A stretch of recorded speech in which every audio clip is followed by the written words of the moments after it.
300만 원대의 낙찰을 받아서 예. 4천만 원대를 예. 판사님한테 인정을 받았다. 안녕하세요 구독자 여러분, 이콘TV의 얼굴마담 록스안입니다.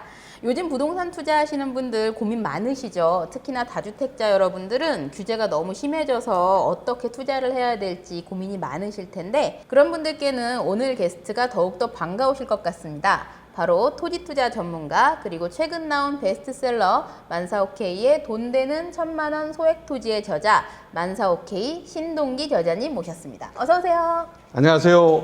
만사오케이 신동기입니다. 만사오케이님 하면 토지, 네. 그중에서도 소액 토지 투자로 유명하시잖아요.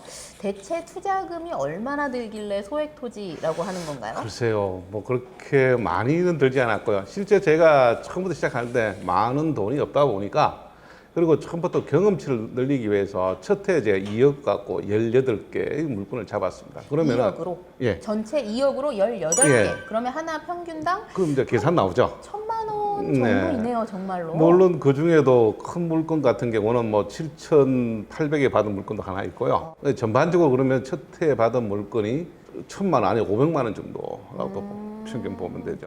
어차피 제가 처음부터 지향하는 게 이제 여유가 많아서 이 땅을 투자한 게 아니고, 어차피 장사꾼 입장에서 수익을 남기기 위해서 물건을 찾다 보니까 체제에 떨어지는 물건, 또 수익이 나고도 싶다 보니까, 그러면은 대부분의 상기에는 공부가 되어 있지 않은 상태 내지도 한 30%, 40%대의 물건들을 잡았죠.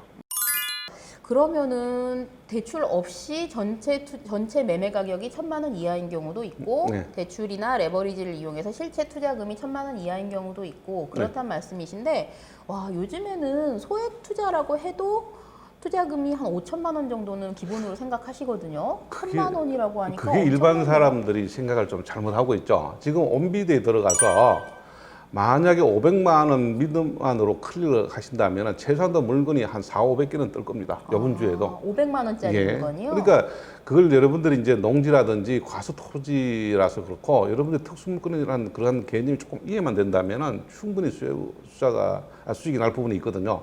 제 예를 들자면은 최저 투자 금액이 87만 원입니다.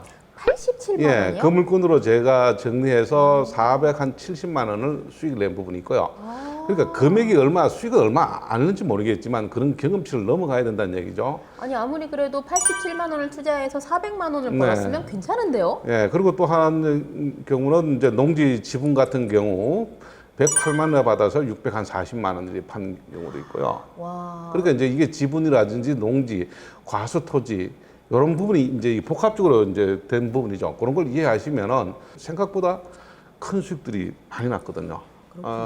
제 같은 경우 한 예로 아직 뭐 매매는 일어나지 않았지만, 제가 수업 시간 한 사례를 듣는 사례 같은 경우 한 340만 원을 받아서 이제 판사님 판결에 의해서 가격이 대충 결정된 게 한 4,300만 원 정도의 대해서 환산을 해서 지료를 받은 경우도 있거든요. 300만 원대의 낙찰을 받아서 예. 4천만 원대를 예. 판사님한테 인정을 받았다. 그렇죠. 지료를 확정을 받았죠. 아, 그러면 그 정말? 가격은 4천만 원인 거죠. 와, 엄청난 예. 엄청난 수익률인데요. 예, 예.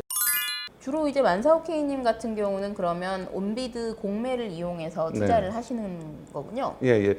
초창기에는 제가 아마 1번부터 한 8번까지는 경매 위주로 받았고요. 근데 이제 경매를 조금 싫어하는 이유 중에 하나가, 떨어져서 집으로 오는 폐차해서 오는 그 과정이 싫은 거예요. 그렇죠. 경매는 예. 직접 법원에 가서 입찰을 가서 해야 오고 되니까. 또 낙찰을 받고 오면 괜찮은데, 사실 이제 폐차라고 돌아오면은 그게 그렇게 싫더라고요.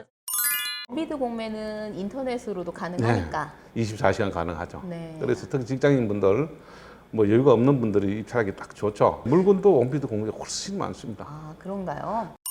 주로 그러면 작은 땅을 주로 공략을 하시겠네요. 1000만 원 이하라고 하면 땅이 굉장히 작을 것 같은데요. 아주 작은 것도 있고요. 뭐 작다고 해서 결코 산 땅도 없습니다. 제 같은 경우 제일 작은 땅은 2제곱미터, 0.6평 되는 땅을 2개 낙찰을 받았죠. 2제곱미터요? 예. 요만큼 되겠는데 저희 딱 그렇죠. 앉아 있는 예, 예, 정도? 그 정도 크기 될 겁니다. 그게 이제 성수동에 네. 성수 그 재개발 2단지 쪽에 이제 포함이 돼서 그 재개발 전체를 공부를 하기 위해서 이제 받은 물건이고, 또 하나 2제곱 같은 경우는 이제 왕십리역 건너편에 진짜 그건 한 250만 정도에 받아놨죠. 아마 그건 그 인접분이 건축을 하기 위해서 필히 이 땅은 자기네가 조정을 유도할 거예요. 그렇다면 재미나죠. 그 부근에 제가 알기로는 평당 한 3천 이상에 가는 땅이고, 그래서 제가 하는 얘기가 땅은 가격이 있는 게 아니다. 이제 우리가 팔라고 하는 게 아니고 그분들이 필요해서 땅을 요구를 하게 된다면은 이제 가치는 없는 거죠. 뭐 쉽게 왕십리 인근 쪽에 가까운 땅은 뭐 5천, 6천 간다는 얘기도 들었으니까. 네. 아니 근데 사실 그렇게 조그만 사실 저희가 지금 앉아 있는 딱 요만한 크기 정도의 땅을 대체 어떻게 파나 누가 사나 이렇게 생각을 했는데 예. 살 사람이 다 따로 있군요. 그러니까 그렇죠. 이게 제가 땅을 자꾸 이제 과토지를 하면서 얘기하는 주안점이 뭐냐 그러면 땅은 부정성이라는 얘기예요. 늘어나지 않는다는데 그 포커스를 맞춰야 돼요. 땅은 부정성. 늘어나지 않는다. 아 이 경상도 사투리 우리가 부증성. 네. 살발음이 안 됩니다. 아 살.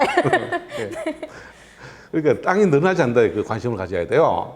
특히 도심 지역에 땅은 늘어나지 않는다 그죠. 근데 왜 이제 구도심에 이런 그 물건의 가치가 있냐 하면 주택을 자칫 지어야 되는데 옛날에는 대규모 개발을 위주로 하다가 하도 민원이 많고 문제가 있으니까 지금 이제 소규모로 지금 개발이 들어가는 거죠. 향후 서울이든지 우리나라의 대도시의 개발엔 가로정비 사업이 아마 주종을 이룰 것 같습니다. 가로정비. 예. 소규모 개발하고 가로정비 사업이 주종이 되고, 그다음 제일 이제 우리가 관심을 가져야 되는 게 건축 협정이라는 얘기를 관심을 가져야 돼요. 건축.